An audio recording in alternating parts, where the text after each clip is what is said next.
we needed to remove the wheels and move the rear support handle up and out of the way. This is model 1692 with a full 16 inches of traction contact area with a 1 horsepower 220 volt motor. I prefer using the 220 volt motor because all but a few well systems are set up with 220 volts at the wellhead, so why not use it? It beats running extension cords out from the house, and you'll have greater starting torque. On this well, we are pulling 1-inch ABS pipe with glued couplings and adapters. After installing the pull bar, just set the traction drives into their upright position and secure the pull latches. If the pull bar doesn't line up with the center grooves of the belts because it's off center, you can grip the bar with either of the smaller side grooves. This allows the Pul-A-Pump to disconnect the pitless adapter from its seat with a much smoother action. With this machine having 16 inches of contact area against the well pipe, a greater grip is maintained. So when pulling slippery pipe, there is less loss of traction as compared with wheel-type pullers. Once the pitless adapter is loose, a gentle push on the pull bar while the traction drives are turning will position the bar into the belt's center groove. As soon as the pitless adapter has cleared the drives, gently arc the pipe and pull it out in a straight line. Even when the Pul-A-Pump is pulling brittle well pipe, its combination of soft neoprene belts with their long vice-like grip will not damage pipe or couplings. The traction belts are not affected by temperature or sunlight, so their characteristics and softness are unchanged with time. 10 years from now, they will still perform the same. The entire drivetrain on the Pul-A-Pump runs on roller bearings that have been sealed to the weather. So after you finish each job, you can hose the Pul-A-Pump off if needed. Because of its mostly stainless steel and aluminum construction, there is little concern about developing rust. Just examine the castings on the Pul-A-Pump. There are 10 precision aluminum castings which are fabricated using the lost wax ceramic mold process.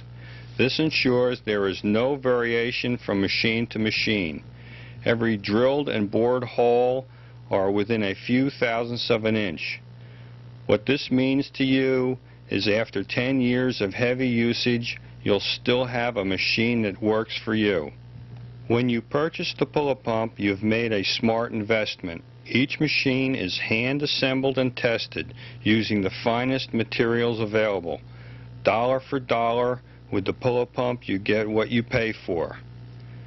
With the traction drives moving the well pipe at 50 feet per minute, you can see that this speed doesn't overwhelm the operator. Working with the well pipe at this speed was found to be just right. If needed, the machine can be stopped on a dime, so before long the pump is back on its way into the well. At 50 feet a minute, pulling and setting pumps with the Pul-A-Pump will give you more available time to get to the next emergency call, a pump sale that you may have lost before you owned the Pul-A-Pump. Good equipment doesn't cost, it pays. With less heavy systems, such as this one, once the pitless adapter has passed through the traction drives, lower the pull bar so that it's about a foot above the drives. Stop and turn off the electric power. Then just take hold of the pull bar by hand. Disconnect the pull latches and swing apart the traction drives. You'll be able to see clearly down into the well and reset the pitless adapter. With the job demonstrated thus far, you can see how simply it is to set up and use the Pul-A-Pump. Having drives that rest against the pipe automatically creating a vice-like grip, this feature sets the Pul-A-Pump apart from all other types of pullers, in that it will prevent the machine from ever losing grip between itself and the well pipe. Feature for feature, the Pul-A-Pump is the best choice of equipment for removing and setting well pump systems. With 1 or 2 men in a Pul-A-Pump, there are few systems that can't be pulled. From galvanized to plastic pipe, this remarkable machine handles it all. I have one job remaining to show you, after which I'll demonstrate the machine close up with all of its optional accessories. On this last job, we're using model 1692 to pull out 260 feet of Schedule 40 pipe. One of the pipe couplings is split, so we're going to replace the pipe with coil plastic pipe. With the daily use of the Pul-A-Pump, our crews prefer installing coil pipe. It makes a 500-foot pull job simple. One man can pull out and replace a pump in under an hour. Nowadays, our pump hoist truck gets little use, about 2,000 to 3,000 miles a year. Not needing to run that size truck every day, I was able to purchase another smaller, more economical service truck. When you choose the Pul-A-Pump to pull or set well pump systems, you gain more than just an easier way to do pump replacement work. You save money. Take your pull bar and screw it into the pitless adapter.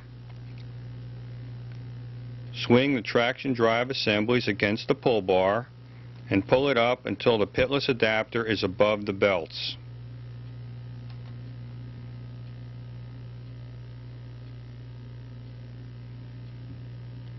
After removing the pitless adapter and setting up the overhead guide, you are ready to pull out the pump system. What a labor-saving device the pitless adapter is, and by using the Pul-A-Pump you have an ideal combination of downhole equipment and the right machine to do the job. What could be simpler than tipping the Pul-A-Pump up onto or off of the well casing? As you have been viewing these pull jobs, you must have seen that indeed one man can easily handle, set up, and operate the Pul-A-Pump. We also haven't forgotten about setting up on sub or jet seal systems. And what about those monitoring systems? Well, we have a leg kit that supports the machine above the well seal. The leg kit supports the Pul-A-Pump from the 4 corners of the base plate. It is fully adjustable by pulling a pin and sliding the support legs up and down.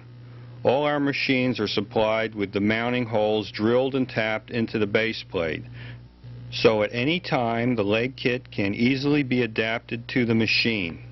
I'll demonstrate the leg kit later on in the video.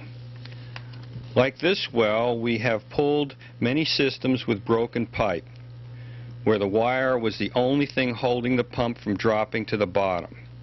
By holding tension on the wire and keeping it at right angles to the traction belts, the drives will pull the system up by the wire alone until the drives re-engage the PVC pipe. Until we locate the broken adapter, we unscrew each length, trying not to jar it, just in case the adapter hasn't sheared off. This pipe was still holding, so removing it was uneventful. Once we get past the broken adapter, to speed up removing the rest of the PVC pipe, we bring the coupling up past the belts and hit the coupling with a hammer. No need to unscrew the pipe since we're only going to throw it away. With all the pipe I have pulled since I entered this business in 1968, I would have to say that working with coil pipe is easier. The only bad aspect of coil pipe was that I always pulled it by hand, which wasn't kind to the back. As time passed, I tried all different ways to pull out that plastic stuff, but each time I walked away from a job thinking that there's got to be a better way. So in 1983 I decided to design and build my own pump puller. About 3 years later I had a puller with 4 small traction belts that pivoted back and forth. They were driven by a gear motor and 3 gearboxes mounted on a flat plate with quick mount wheels and handles. This design afforded little traction, but the concept was there, which I kept, and all the rest was discarded. Next, I tried 2 wide go-kart tires with independent gear motors. The traction was better, but not great, and the twin motors kept blowing fuses. Then I tried wide-driven tires on a pivot arm, which helped pass wire guides, but the pipe kept walking out of the tires. The pivot arm concept was retained from this attempt. To try to overcome the problem I had with the tires, I used 2 tubes in each tire. This made a center groove in the surface of the tire, but still you had to work at keeping the pipe in the center. Then I replaced one of the wide tires with 2 thinner tires mounted together, but found that the third tire could push the well pipe between the other 2, and a loss of traction would occur. Not at all happy with tires, I decided to go back to a traction belt design with pivot arms. Over the years, I refined the pivoting traction belt design to a point I was satisfied that this was the best concept. So in 1992, Pul-A-Pump was presented to the water well industry. Our machine design has not changed since that day. As you can see by the Pul-A-Pump's demonstrated performance, it was well worth the effort. There is no further need for you to hesitate ordering your Pul-A-Pump. I guarantee it